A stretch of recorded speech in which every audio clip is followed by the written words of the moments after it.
SARS-CoV-19. Sin embargo, a pesar también de la crisis política, es necesario seguir aprendiendo, seguir informándonos, analizando la información.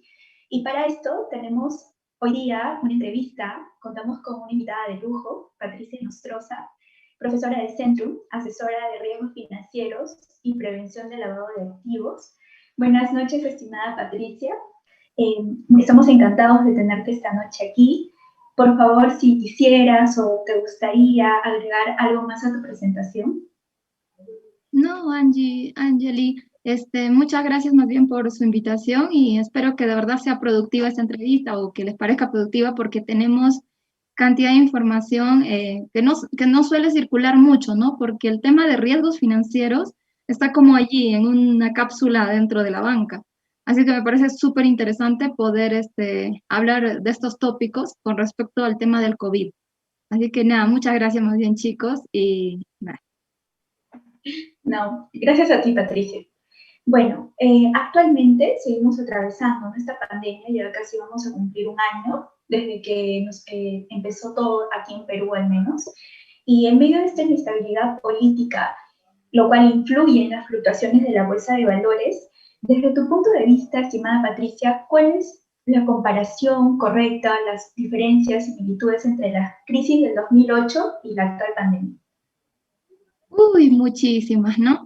La crisis del 2008, pues, se origina por un tema de, en primer lugar, se emite demasiado dinero, se inyecta liquidez a la banca a una tasa de referencia muy, muy bajita. O sea, la banca en Norteamérica está llena de plata, está llena de liquidez. Y por otro lado, se liberalizan el tema de las hipotecas, el tema de la construcción. Es decir, que este dinero sobrante, este dinero excedente que entra en la economía, se orienta hacia el rubro de la construcción.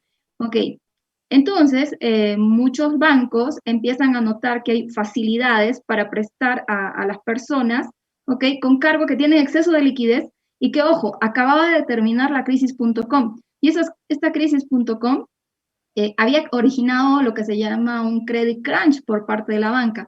El credit crunch consiste en no querer prestar porque no te ha pagado gran cantidad de gente, gran cantidad de deudores. Entonces la reacción natural de la banca es no querer prestar, ¿no? Se cierran un poco este efecto, el credit crunch. Para cambiar esto es que el gobierno norteamericano pues inyecta liquidez a la banca, liberaliza el tema de la construcción y por lo tanto se dirige ahí la liquidez. Y es así que se van construyendo créditos cada vez asumiendo más riesgos. ¿Por qué? Porque se tenía esto en mente. La vivienda nunca baja de precio. Entonces yo le prestaba a una persona con muy buena persona excelente, y por haber esta persona fallaba, ¿ok? Entonces, ¿qué pasaba? Que yo remataba la casa como banco y me daba cuenta que la vivienda ahora valía mucho más. Me servía para pagarme a mí todos los intereses, todo el capital, y hasta quedaba parte para la persona que había obtenido el crédito. Era un producto que se percibió en la banca como que la garantía se paga sola, que fue el mismo origen de la Gran Depresión, por cierto. Entonces, claro, origen basado en otro activo, pero con la misma naturaleza, la garantía, basarse en la garantía. Y entonces ya no importaba la calidad crediticia del cliente, es decir, Angeliti, si tú eras una cliente VIP, al final no me importaba mucho, porque si caías, la casa pagaba. Entonces le prestaba a clientes que se llaman subprime. De ahí el gran término de la crisis subprime, ¿no? Es así que se origina este problema, pero, los bancos de inversión producen derivados, empiezan a emitir derivados porque esta liquidez empieza a escasear, es decir, se acaba esta plata que estaban prestando a tanta gente, porque ya no había discriminación del buen cliente frente al mal cliente. Todos al final estaban garantizados por las viviendas. Ok, entonces generan derivados, es decir, mortgage-backed securities, que son bonos basados en las hipotecas, y los venden a otros bancos de inversión, riegan por el mundo estos productos basados en el tema de las hipotecas. Sobre estos mortgage-backed securities se generan, la banca de inversión genera nuevos productos derivados, esta vez sintéticos, es decir, ya no derivan de un producto real, como era el tema de un préstamo con hipoteca, sino que ahora derivaban del mortgage-backed security. Y estos CDOs generaban otros CDOs, es decir, los bancos de inversión hacían otros CDOs con cargo al CDO que tenían. Uf, estos productos financieros tenían calificación AAA. ¿Por qué? Porque el crédito con hipoteca tiene una clasificación natural de AAA, seguro, o sea, un producto seguro, pero con altos rendimientos. Entonces, ¿quién no quería invertir aquí? Y por años habían estado rindiendo muy bien. Estos derivados se van por todo el mundo, la banca los compran, inversores los compran, tranquilamente tu mamá o mi papá podría haber comprado uno de estos productos diciendo, llamando al broker, ¿no? Entonces es así como esta crisis llega a todo el mundo. El problema de la crisis subprime es que es una crisis financiera, originada en el sector financiero. ¿Cómo estalla? Estalla cuando la tasa de referencia del Banco Central estadounidense se eleva y estas hipotecas habían estado ancladas a la tasa de referencia, es decir, no una tasa fija, sino te doy el crédito con una tasa anclada a la tasa de referencia. Y entonces ya la gente no podía pagar estas viviendas y ya te imaginas todo lo que siguió. ¿Por qué? Porque hubo un desplome justamente en los precios de las viviendas, ¿no? Hubo un ajuste. Y entonces se podría decir que la crisis del 2009 era una crisis de demanda. La diferencia fundamental con esta crisis que estamos padeciendo ahora es que esta es una crisis originada por un evento externo, una catástrofe, que es la pandemia. Corresponde a la parte de riesgo operacional justamente determinar eventos como la posibilidad de que ocurra, ¿no? Este evento externo, pues lo que ha originado al inicio no fue una crisis de demanda, sino una crisis de oferta.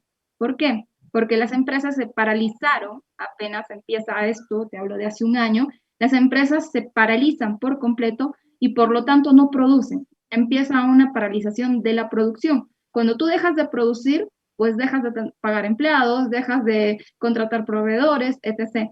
Por lo tanto, la cadena de pagos se empieza a romper. Consecuencia, las personas pues ya no tienen el mismo poder adquisitivo, los proveedores, las otras empresas empiezan a tener también problemas similares y se convierte, y es lo que ha pasado en la segunda fase, se convierte en una crisis de demanda.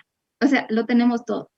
El gran problema es que si esta crisis pasaba a ser un problema financiero, unas financieras concentran el ahorro privado de cualquier nación.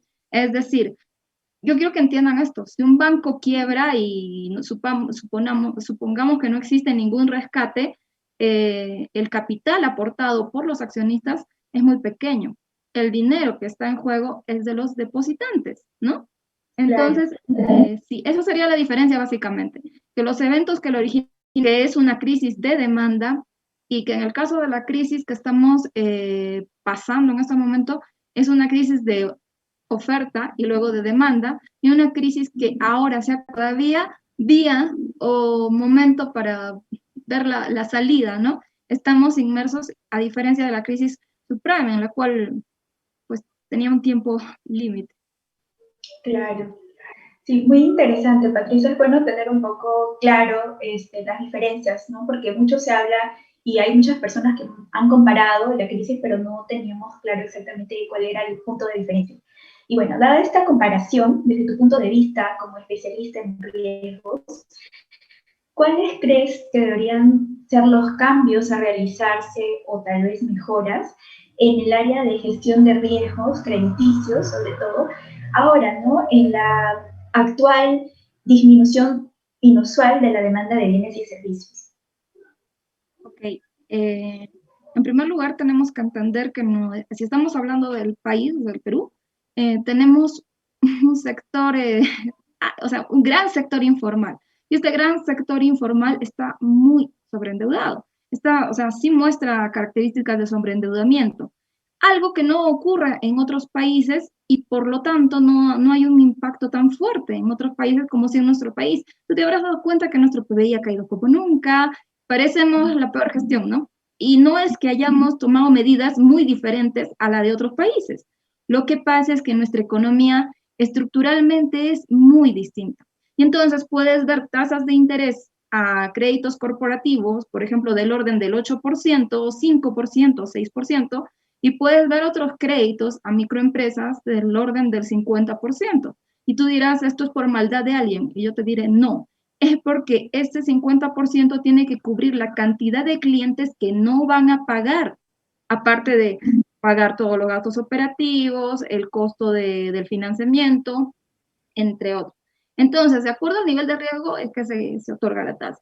Ok, ¿qué es lo que ocurre en el Perú? Que tenemos muchísimas entidades enfocadas a colocar crédito justamente a estos sectores micro empresariales, muchas veces informales, activas. Al no tener nosotros un sistema como en los países top, en el que tú puedes seguir trabajando virtualmente y generando de alguna forma ingresos, pues aquí nos ha dado contra la pared, ¿no? ¿Y qué pasa? Que ya tenemos incluso alguna caja que ha reportado a cierre del 2020 una morosidad de, déjame verlo, del 57%. O sea, imagínate, más de la mitad de su cartera está en calidad de vencido o judicial. O sea, ni siquiera estamos hablando de refinanciados, ¿ah? Vencido o judicial. Y entonces tú te pones a pensar si es que estas empresas, estas microfinancieras, no es que habían tomado excesivos riesgos. La banca, por otro lado, está más diversificada la cartera que ha colocado, ¿no? Entonces, si bien tiene problemas importantes con este sector, con los sectores más golpeados, eh, también tiene formas para manejarlo de una forma mejor. Por ejemplo, los sectores que sí van a reactivarse sí o sí, te pongo un ejemplo cualquiera, una carpintería se le va a levantar, o sea, no es un producto del cual la sociedad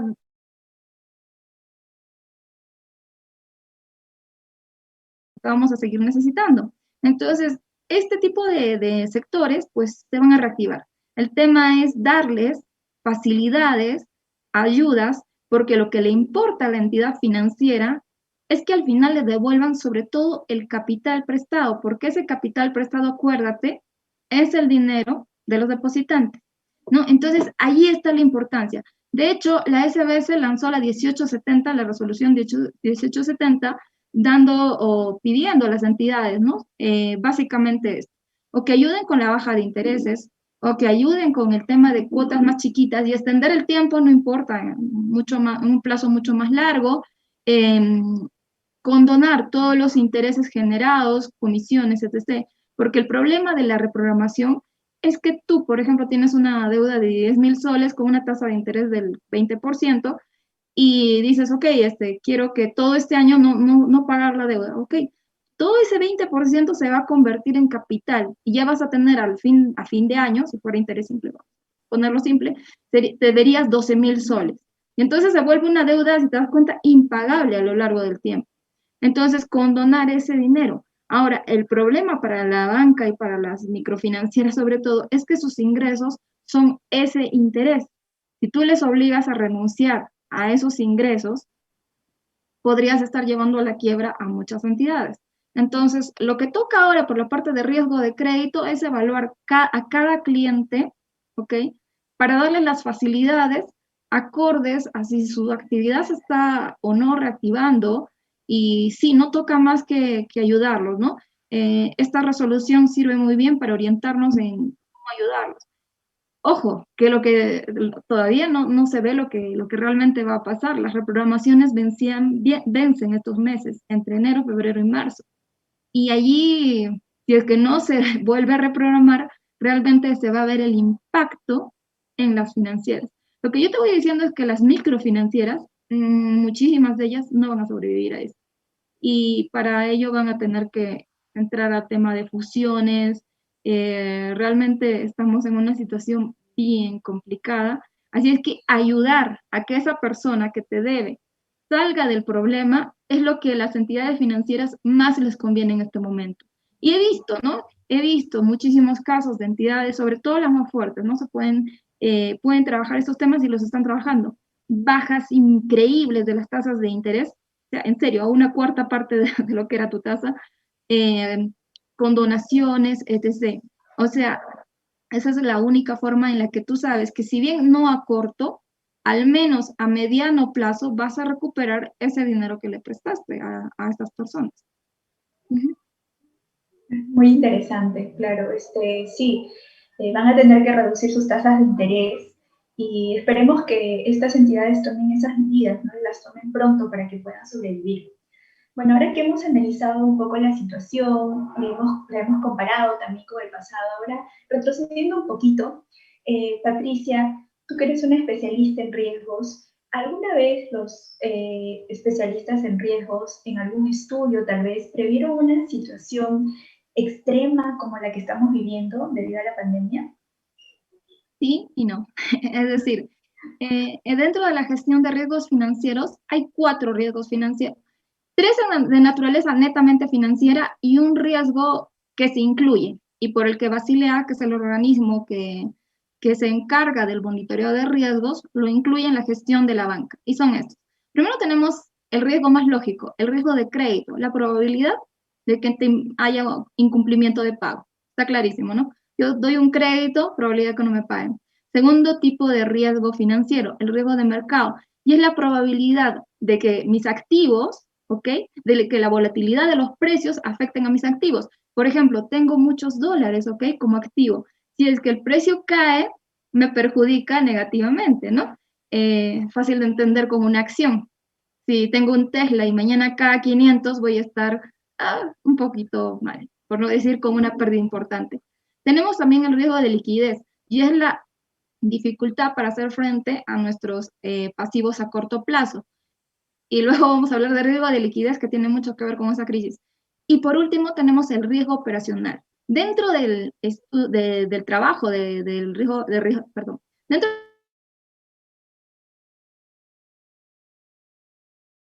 de proyecciones, es decir, se hacen muchísimos escenarios, se trabaja con una base de eventos de pérdida. ¿Y qué es la base de eventos de pérdida? Recoger todo aquello que pasó, ¿ok?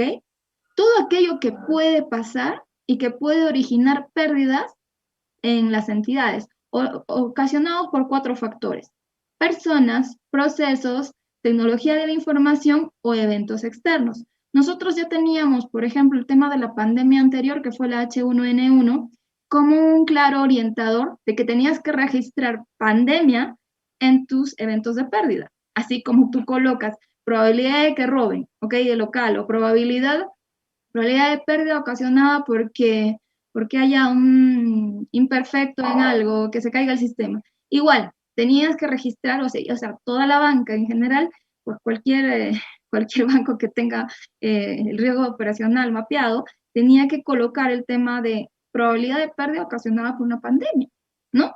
Y para ello se utilizaban los datos de las pandemias anteriores. ¿Cuánto tiempo habían durado? ¿Cómo habían paralizado las operaciones, las organizaciones? O sea, ¿cómo se habían paralizado las operaciones en las organizaciones? Con cargo a este evento que ya estaba mapeado, lo que las entidades hacían son 2 cosas.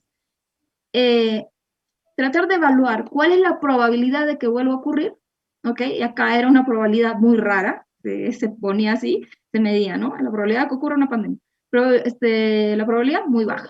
Ahora, ¿cuál es el impacto que esta pandemia va a suponer en el banco? O sea, ¿qué tanta pérdida te va a ocasionar?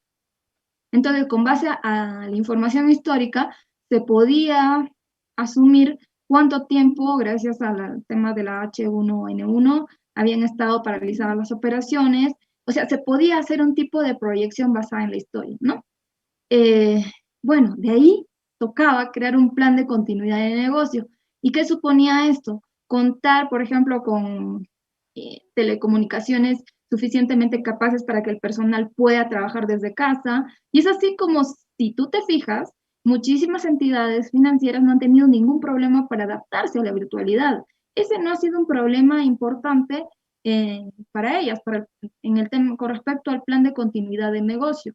El problema está suponiendo la duración de este evento, mucho más largo de lo que cualquiera se podría imaginar. Es decir, sí estaba establecida claramente la posibilidad de la ocurrencia de una pandemia, lo que no estaba claramente establecido era la distancia en tiempo y el impacto, es decir, la paralización masiva de la producción. Así es. Bueno, Patricia, y un poco ligado a una pregunta anterior, y desde el sector financiero nuevamente, pero ahora ya más específicamente en las entidades financieras pequeñitas como las cooperativas, las cajas municipales, ¿qué medidas crees que se deben tomar para enfrentar la disminución en la renta de sus clientes? Ah, bueno, en primer lugar, es natural que siga habiendo un tema de credit crunch. Ahorita las entidades no quieren prestar y les doy toda la razón, porque hay sectores que no se van a recuperar a corto. Eh, lo que, lo que van a tener que hacer obligados, porque no queda otra, es recurrir a facilidades de pago, es decir, a ayudar al cliente. ¿Por qué? Porque, ojo, hay muchísimos créditos que están garantizados, ¿no? Entonces tienes a la persona que, por ejemplo, trabajaba en una oficina y luego se iba a hacer un taxi y tenía este taxi como garantía en el crédito. ¿Qué es lo que sucede? Que si el crédito no lo puedes pagar y perdiste el empleo, pues viene la empresa financiera y te dice, ay, pero tengo la garantía del vehículo. Pero quizás la persona está generando, los únicos ingresos que está generando son gracias al taxi que ahora hace. Entonces, dale facilidades para que siga produciendo de alguna forma, ¿no? Por ahí hay que tener cuidado, no a la liquidación de activos por parte de las microfinancieras, porque de verdad puede originar la quiebra de estas empresas y personas. Y muchas veces no se recupera el total del crédito, ¿no? Entonces, por ahí yo creo que buscar sobre todas las cosas, ayudar, facilitar, porque hay muchas entidades chiquitas que de verdad no te pueden, o sea, no se pueden dar el lujo de condonar intereses o incluso de bajar la tasa de interés, pero deberían hacer un esfuerzo, porque la otra posibilidad es que la persona, y lo he escuchado por parte de mucha gente, de decir, pues mira, entonces no te pago, entonces déjame súper negro en el historial, no es mi culpa, es la pandemia. O sea, las personas también encuentran una forma de justificación moral ante el hecho de no poder pagar sus deudas, porque, oye, no es que yo no quiera trabajar y pagarte, es que el gobierno o el Estado no me deja trabajar. Entonces, este tema también es importante y personas que eran cumplidísimas en su pago y que, o sea, ahora se sienten justificadas y tienen parte de razón, ¿no? Y tienen parte de razón, pero si la entidad tiene un rostro empático hacia ellas, ¿no? Y se sienta con cada cliente y empieza a trabajar, vamos a trabajar de una forma tal en la que tu negocio se levante y puedas pagarme, aunque sea muy, muy largo plazo, aunque sean las cuotas muy, muy largas. Y de esta forma yo creo que se conseguiría reflotar el tema. Ahora, hay muchísimas microempresas que sí, ya no se van a levantar, pero por parte de las personas, ¿no? Acuérdate que la mayoría de microempresas pertenecen, o sea, son unipersonales, no hablo de, ni siquiera tienen empleados. Entonces, esta gente pues está virando el giro de sus negocios, se está adaptando, encontrar con ellos y hasta apoyarlos, porque en las entidades microfinancieras, a diferencia de la banca, lo que se utiliza es el juicio del experto, es decir, a diferencia de puros scorings, como son los utilizados para otorgarte a ti un crédito de tarjeta de crédito, para el tema de microfinanzas se utiliza a una persona, ¿sí? Encargada de evaluarte, de acompañarte, hacer un seguimiento, muy costoso, por cierto, este sistema es muy costoso. Y una persona bien podría ayudar a estos clientes a ser su asesor para salir de esto juntos.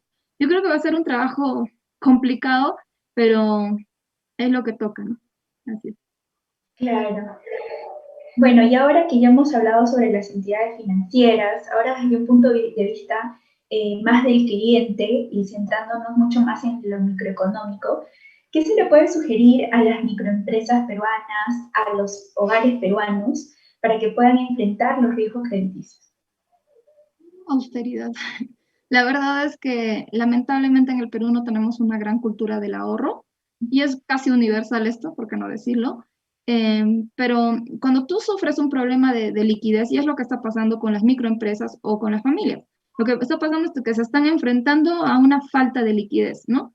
Era lo que aterrorizaba al inicio, a mí me aterrorizaba llegar a esto, porque cuando tú tienes un problema de liquidez, ya el problema va a saltar al tema financiero, y las consecuencias van a ser bastante complicadas. Entonces, cuando tú tienes un problema de liquidez, ya sean las familias o las empresas, lo primero que haces, ¿qué es? Pues empiezas a cortar aquel gasto innecesario, ¿no? Te das cuenta que quizás, no sé, ir al cine no es tan importante o comprarte la chompa de la temporada no es tan importante. En el caso de las microempresas, también hay ciertos gastos que tú dices, ok, esto era por gusto, tenía este gasto o estas luces encendidas para llamar al lo corto, ¿no? Entonces empiezas a hacer un tema de austeridad.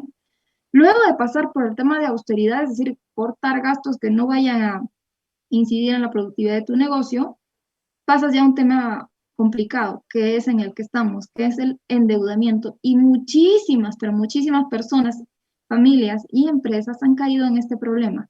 No tienes para pagar la luz de tu negocio, pero tienes una tarjeta de crédito. Entonces recurres, la pasas, coges el efectivo, pagas la luz, porque si no te quedas ya sin nada de producción, y la tasa de interés tranquilamente puede ser 70%, ¿no? Entonces, yo recomiendo en este segundo escenario buscar fuentes de financiamiento razonables, negociar con los proveedores, ¿ok? Negociar con, incluso con tus empleados, porque estamos hablando de microempresas, buscar la forma de negociar los pagos, pero no recurrir a la desesperación, vas a recurrir a sobreendeudarte caro, ¿ok? O a lo que viene, la tercera consecuencia, pero de momento te voy diciendo, buscar bien de dónde estás sacando el dinero, porque vas a tener consecuencias peores a futuro. Y bueno, la tercera consecuencia del tema de la falta de liquidez para las familias o para las empresas es que vas a tener que recurrir, si es que no tienes dinero para pagarle, como te digo, para pagar gastos corrientes y sigues ahogándote aún más con estas deudas que has contraído encima, se incrementa todo, pues recurres a la venta de activos. ¿Y qué pasa cuando tú vendes? ¿Qué pasa cuando tú vendes activos desesperado por conseguir el efectivo? Definitivamente no te van a pagar un precio justo. Aquí estamos hablando de un remate. Entonces vas a rematar los activos y muchos de estos activos sí van a ser importantes para la generación de riqueza. Y cuando una empresa, por más chiquita que sea, deja de contar con estos activos, allí está la puerta que se llama quiebra. Por eso es que el riesgo de liquidez es como el riesgo final, yo le llamo riesgo consecuencia porque detrás hubo algo, pasó algo, y esto es lo que sucedería, ¿no? Así que a las familias, a las empresas, pues es el momento de austeridad absoluta, no es el momento de ser generosos ni con nosotros, ni con nadie, es decir, ser justos, buscar las formas de originar nuevas fuentes de ingresos. He visto muchísimas microempresas que de verdad, Angeli, se han adaptado de una forma maravillosa a esta realidad. Es decir, por ejemplo, acá en Huaraz, te contaba que estoy en Huaraz por un tema familiar, ¿no? Porque ahora todas las clases. Y acá la pollería más importante, a ver, ¿no? Ya no es pollería el segundo piso, pero el primer piso es un mini market. Un mini market. O sea, yo entré y me quedé así como que, perdón.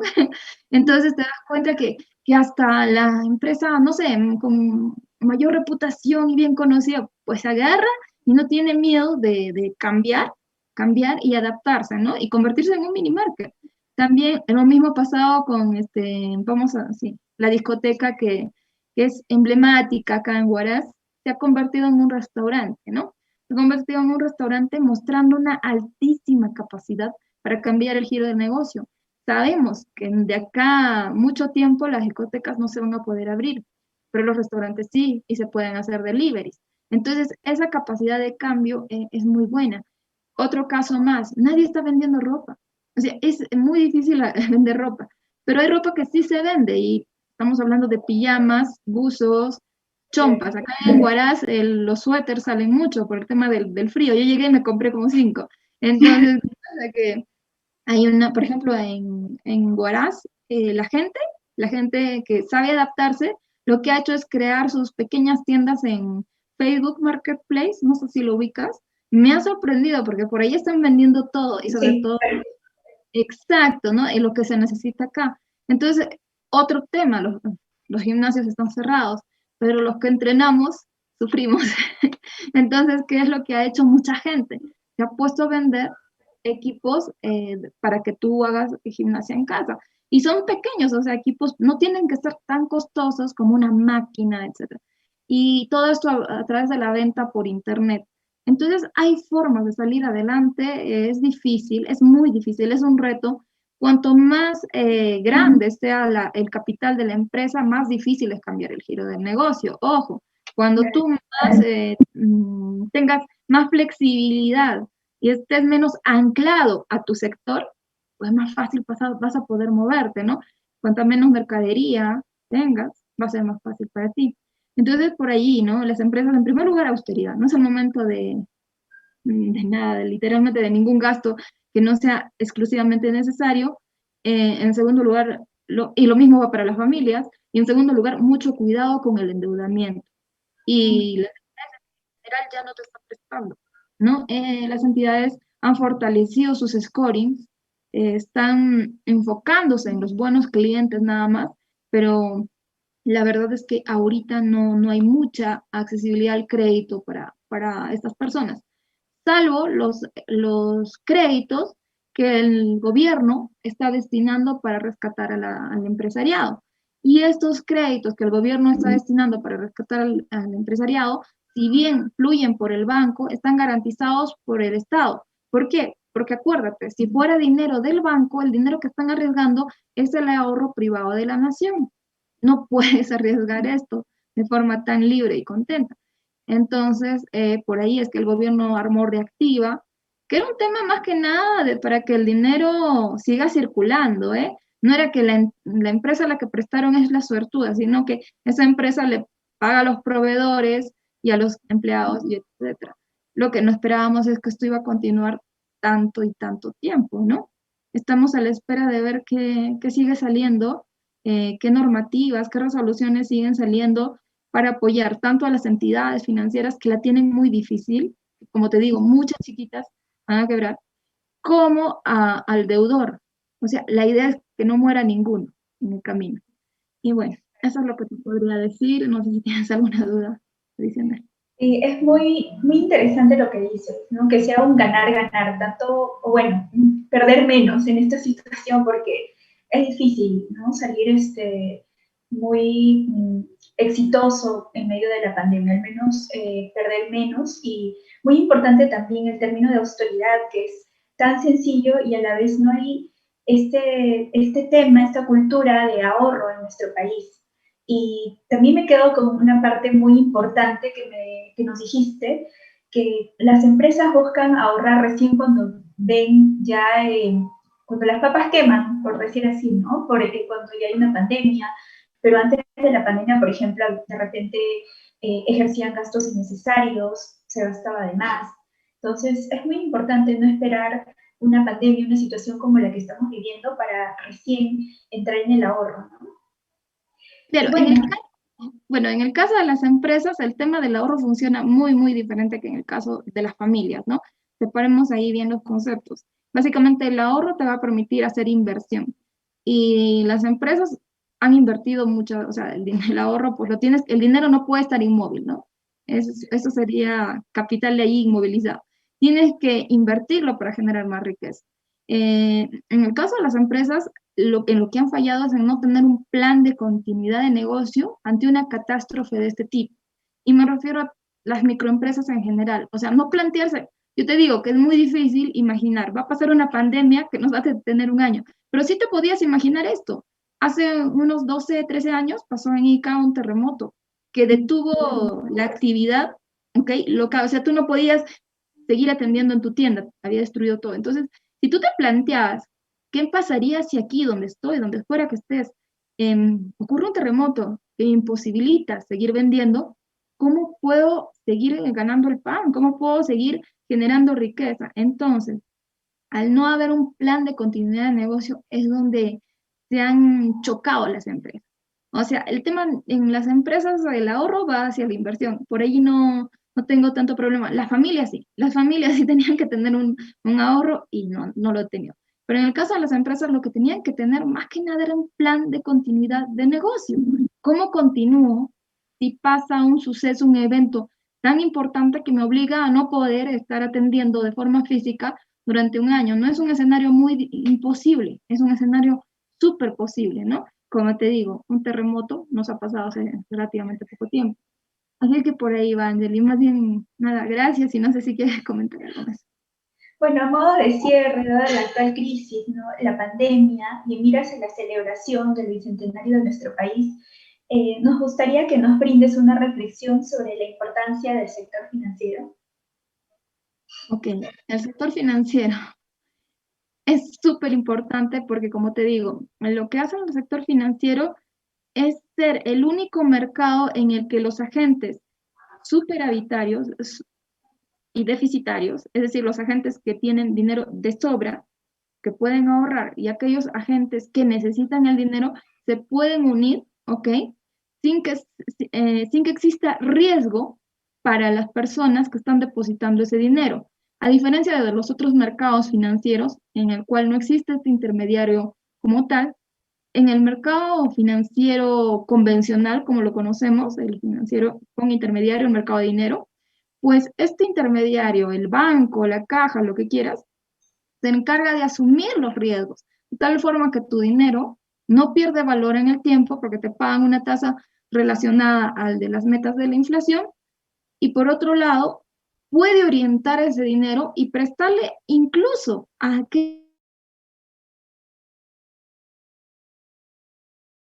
financieros, porque, por ejemplo, el mercado de bonos de renta fija o el mercado de renta variable, ¿no?